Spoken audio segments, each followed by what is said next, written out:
Cricket. Cricket. Cricket. Cricket. Cricket. Cricket. Cricket. Cricket. Cricket. Cricket. Played. Played. Played. Played. Played. Played. Played. Played. Played. Played. Played. Louder. Louder. Louder. Louder. Louder. Louder. Louder. Come to the biggest party in sport and be part of the action. Get your tickets at the local box office or at cplt20.com. Watch it live on Rush Live and Louder, the home of cricket in the Caribbean. It's how we play.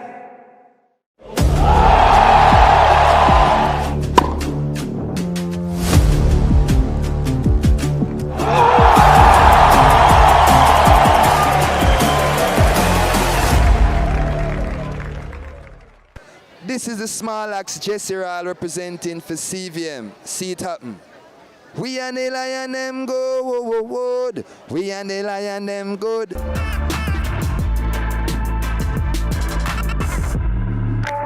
BK Baby Burgers, 3 for the money, brand new thing. Whole a box of baby burgers, roll up a Burger King. Baby Burgers, wow, the taste. The time on BK Baby Burgers is 12 p.m.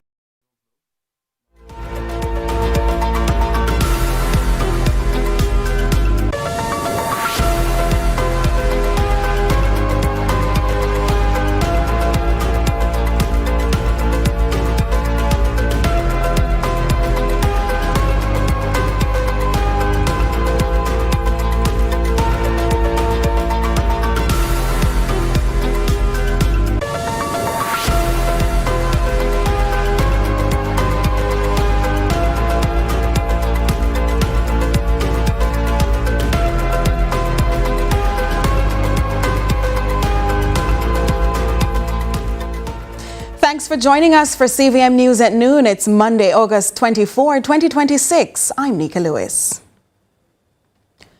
Detectives attached to the White House Police Station in Westmoreland have commenced a probe into the death of a mentally challenged man in the parish.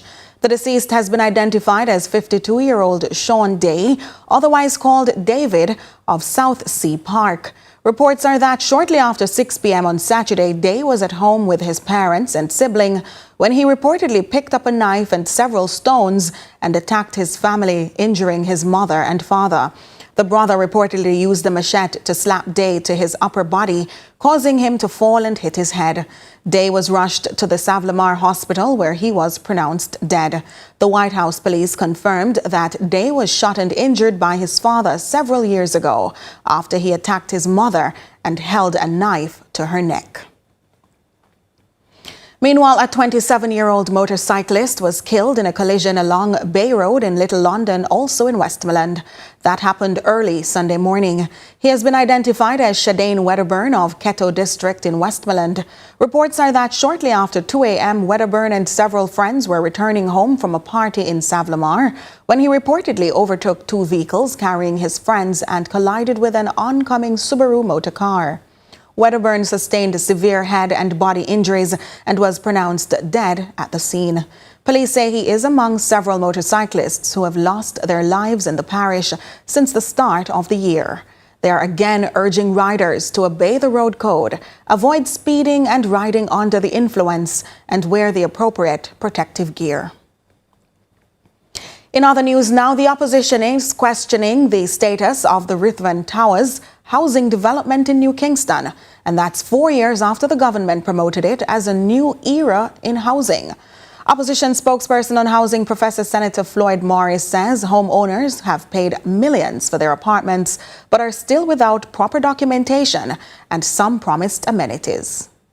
What is causing the delay in the delivery of the titles for the apartments in Ruthven Towers, New Kingston? 2 is the government of Jamaica and the National Housing Trust, the legitimate owners of the land where this apartment complex was built. 3, when will the Housing Trust and the government of Jamaica complete the amenities that were promised to the homeowners in this housing development? More than 700 derelict vehicles have been removed from the streets of Kingston. The initiative was spearheaded by the Kingston and St. Andrew Municipal Corporation, the KSAMC. According to Mayor of Kingston, Andrew Swaby, the ongoing removal effort is aimed at improving the appearance of communities, clearing roadways and addressing vehicles that have been abandoned in public spaces. Most of these vehicles are in a state that they cannot be driven. They are left on the roadside by residents. There are cases where persons who have even migrated, leaving their vehicles there. They pose a hazard to the community from a point of view of public health hazard and also from this security risk. And residents have been calling us to move these vehicles, and we have been trying our utmost best to get them off the road.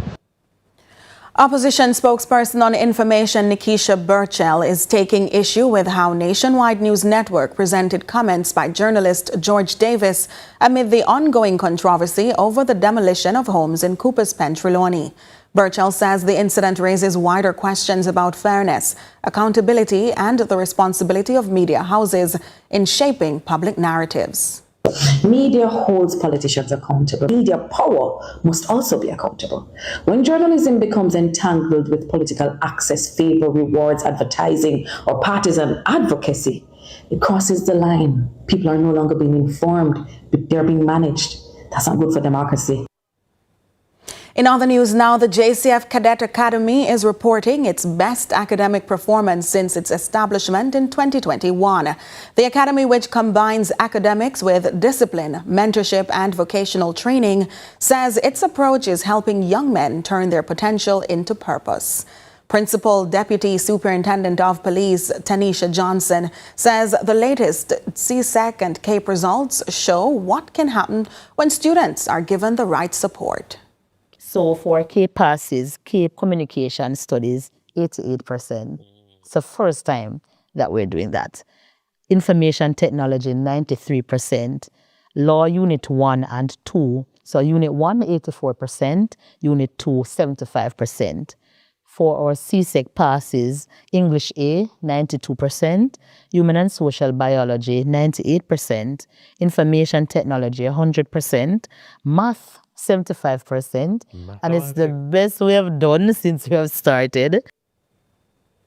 A new queen has been crowned to carry Jamaica's name onto the international pageant stage, hailing from Portland. Celine Hall copped the Miss Universe Jamaica 2026 title, becoming the first woman from the parish to claim the crown. Hall impressed the judges throughout the competition, standing out among 33 contestants. She now begins preparations to represent Jamaica at the Miss Universe competition.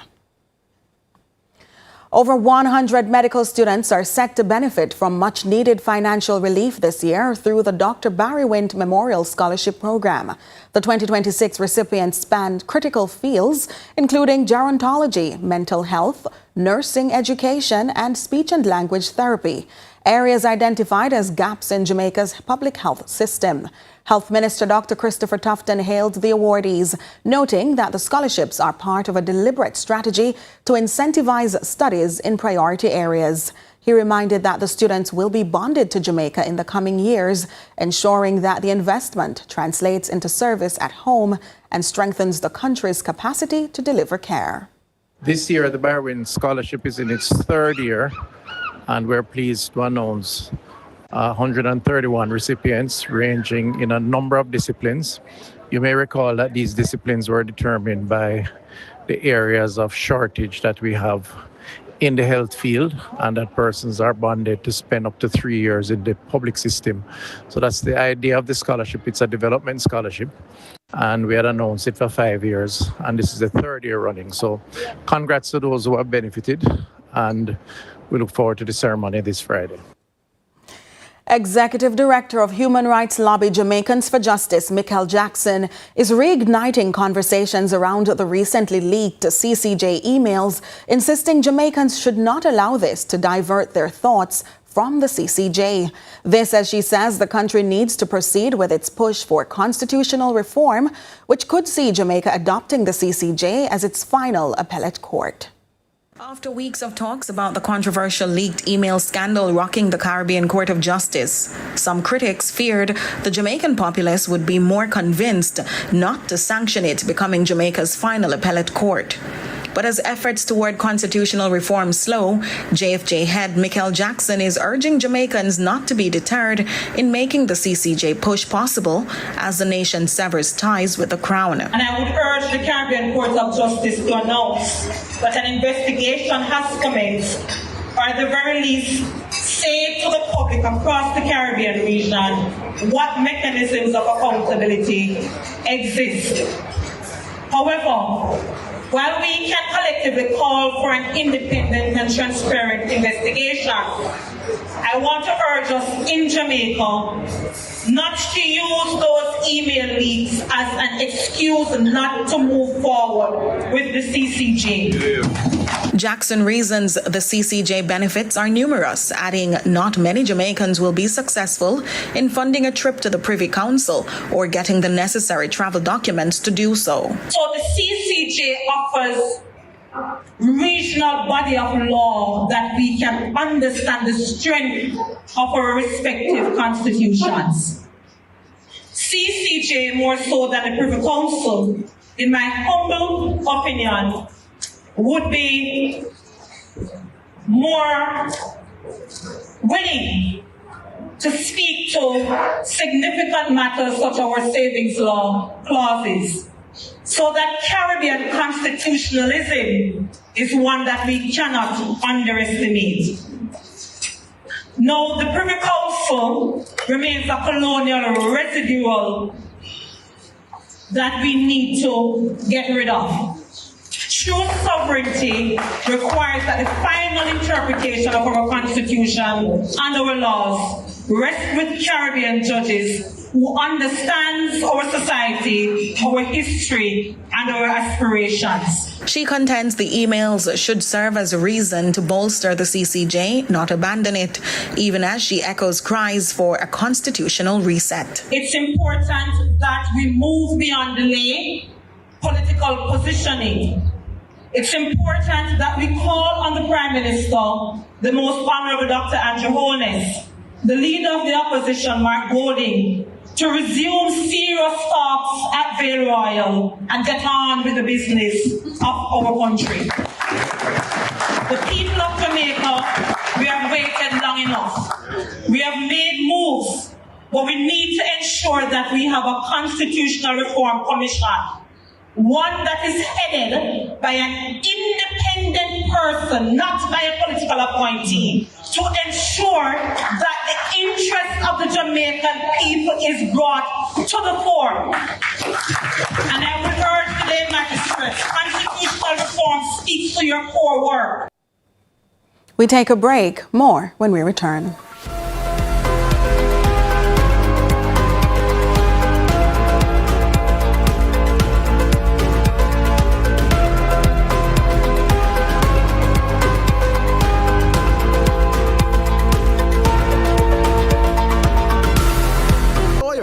Once a month, you have the power to shape Jamaica's future. By paying your hard 3% contribution, you're not just contributing, you're investing in people, in skills, in our economy. Your hard contribution trains working-age Jamaicans, aligns programs with workforce needs, and secures our future. That's not just contribution, it's transformation. Contribute to heart and to your future. Time to get this party started. Cricket, cricket, cricket, cricket, cricket, cricket, cricket, cricket, cricket, cricket, cricket, cricket, played, played, played, played, played, played, played, played, played, played, played. Louder, louder, louder, louder, louder, louder, louder. Come to the biggest party in sport and be part of the action. Get your tickets at the local box office or at cplt20.com. Watch it live on Rush Live and Louder, the home of cricket in the Caribbean. How we play.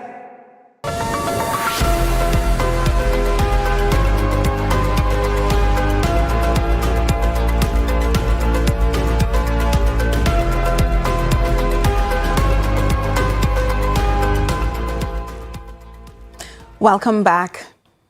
Customers served by the National Water Commission's Constant Spring Network are facing further changes to their water supply as severe drought conditions continue to affect available resources. The NWC says storage at the Hermitage Dam has now dropped to 31.4% capacity, forcing an adjustment to the current water supply schedule as the agency moves to conserve what remains.